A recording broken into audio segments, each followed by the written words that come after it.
Holler back, y'all. It's another Gktech install video with Officer Dan and your pro hand model Prada. This time we're tackling the Gktech rear toe arms. Let's start by taking off your wheel, and now we're going to remove the toe arm via these two bolts. Thanks to the technology of video, we can show you how a straight toe arm causes damage when the suspension is compressed.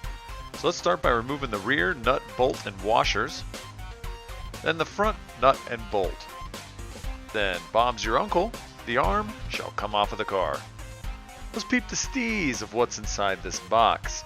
These are pretty simple. Here we have the rose or heim joints, the dust boots, and the arms themselves. So let's get to installing, shall we? You want to start by removing the locking nut and inserts from the heim. Now these bearings are PTFE lined, so you don't need to run the dust boot if you don't want to.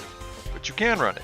If you do run it, make sure that the bearing is not set to the left or to the right and is centered in its track. This is how you install said dust boot.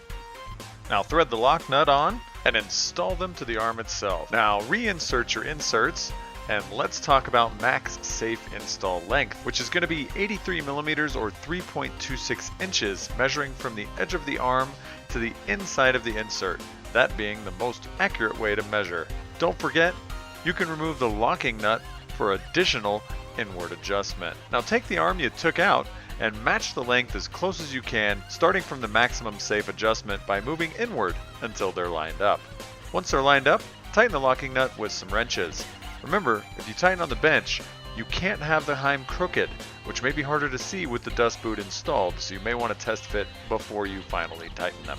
Once tightened, torque the Allen bolt to the spec shown here and install the toe arm to the car. Slide the toe arm into its spot and install the rear nut bolt and washer. In this case, we're using the Gktech eccentric lockout kit, hence the odd looking washers. Torque those suckers to the specs shown on the screen and move on to the front nut and bolt, then torque those to the specs shown here as well.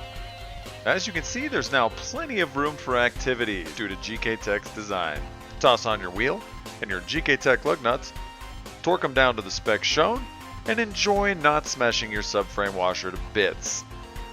This has been Officer Dan and Prada coming at you with a Gktech how-to. Throw your boys some subs because we be up on these YouTubes.